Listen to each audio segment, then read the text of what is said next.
She lost her husband. She lost her brother-in-law. She lost her income. She lost her people. She lost her country. She lost everything except God.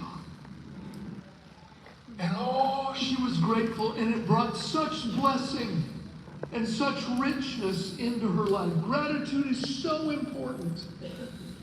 You know, in the book of Deuteronomy, in the 28th chapter, it talks about the blessings that God has for his people if they'll obey him, if they'll walk with him, and then all the curses that'll come upon him, upon his people, if they'll disobey him. And he says something really interesting. I'm reading, beginning verse 45.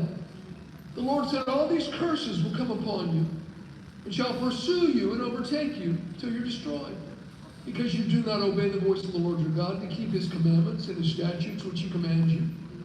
They shall be upon you for a sign of warning. Round it up, and we'll go stay someplace together, and we have family meals together every night, and it's a hoot. It's just a lot of fun. It's noisy, it's chaotic, but it's glorious. And every year, as long as I can remember, every one of my grandsons comes up to me when we're done, and they say, Papa, thank you.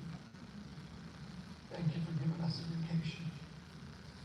Thank you for doing this for us, Papa. And you know what? It just makes me want to do it again. It just makes me want to do it more. There's just something about it. I was talking to my folks one day. They'd had a guy stay with them. He was going through a rough patch. They had him stay with them for about a week. And after the guy left, I went to their house and talked to him and said, how was it? He said, we were never so glad to see someone leave our house. I said, really? I said, why? They said, he was the most ungrateful person we've ever met. He complained about everything. He complained about the food we served. He didn't like the way it was spiced. He didn't like the time that we had dinner. He didn't like his bed, and he complained about that. He came and dumped all his dirty clothes. My mom said, gave them to me, expected me to wash them and to iron them and fold them, and so I did. And then he complained about the way I ironed his clothes and complained about the way I folded his pants. He was so ungrateful. Never once did he say thank you for a meal. Never once did he say thank you for us housing him for a week. Never once did he thank us for a single thing. He acted like it was all owed to him, and nothing was sufficient. Nothing was up to his standard. He said, we were so glad to see his backside. And he left.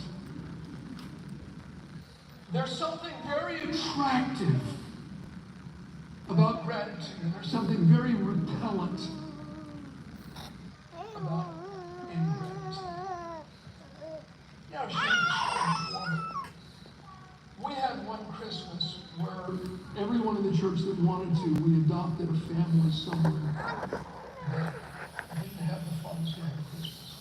And so Janet and I, the kids, we adopted a family. There was a couple and their younger son. So we went out shopping, and we took money that we would spend for each other. And I bought a gift for the husband, something that I thought I would really like. My wife bought a gift for the wife. And the kids, we said, okay, kids, this is what, we would spend on you. Why don't you go pick some stuff for this little boy? And so the kids all got something as well. We went over to their house. They lived in a very humble, like a 2-room little flat. And we knocked on the door. They let us in. And we brought all these gifts in and set them on the floor. And the husband broke down and he started to cry. I'll never forget his look. God's presence literally filled the room. I looked at the kids. We looked at one another. Every one of the rooms sensed it. That husband, hands up, tears streaming down his face. Meanwhile, his son is tearing open everything he gets his hands on. But it was just sort of perfect. There is something divinely attractive.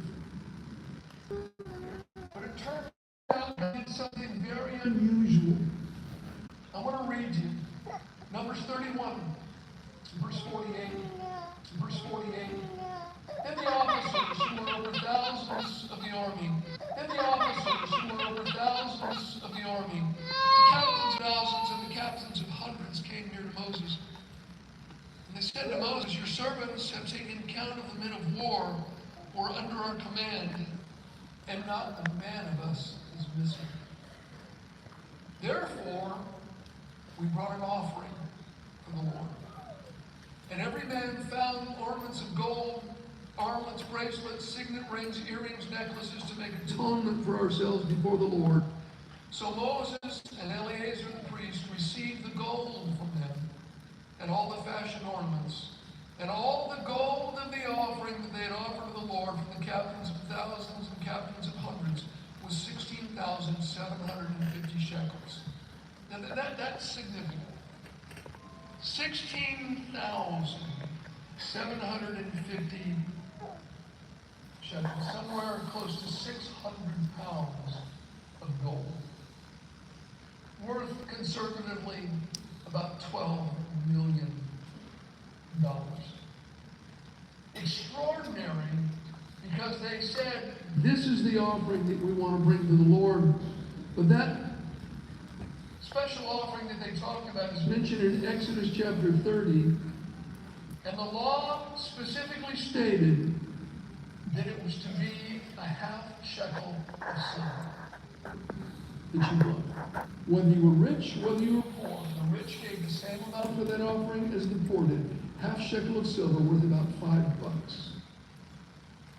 That's what the law prescribed.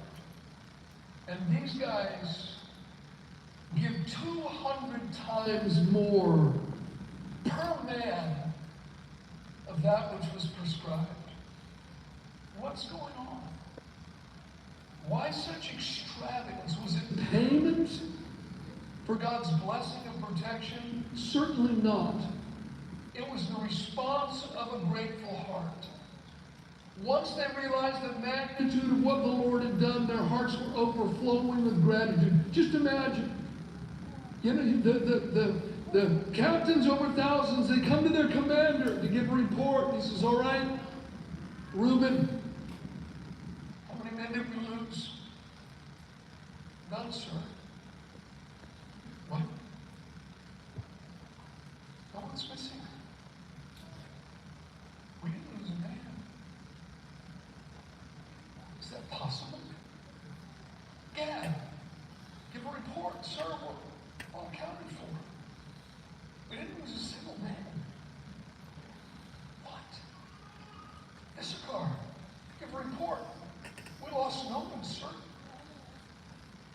Judah, no one. We're all here. They went every tribe. And this holy hush would have fallen over them as they realized what God had done. They're not going to have to go home to one single widow. Say your husband's not coming home. They're not going to have to tell a single child, your daddy will never be back again. And as they're in that atmosphere, contemplating what God has done for them, somebody certainly piped up and says, I'm doing something. I'm giving God an offering. I'm so thankful. Somebody else said, me too. And then finally the whole lot of them said, we're all in. And they knew the offering that they said they were bringing. $5. They'd bring 200 times that per man. Why? A grateful heart stems, or a generous heart stems from a grateful heart. You know, in John chapter 12, Mary's there and she pours, a pound of spikenard, this precious ointment, a year and a half's wage on Jesus' feet. An amazing, extraordinary, expensive gift. How much do you make in a year and a half? Would you bring it all to the church and just give it? And that's what she did. A year and a half's wage she paid for that. John chapter 12. Why, Mary? Well, it just might be in John chapter 11. Jesus raised her brother from the dead. And chapter 12 opens up. They were in the house of Mary and Martha. And Lazarus was sitting at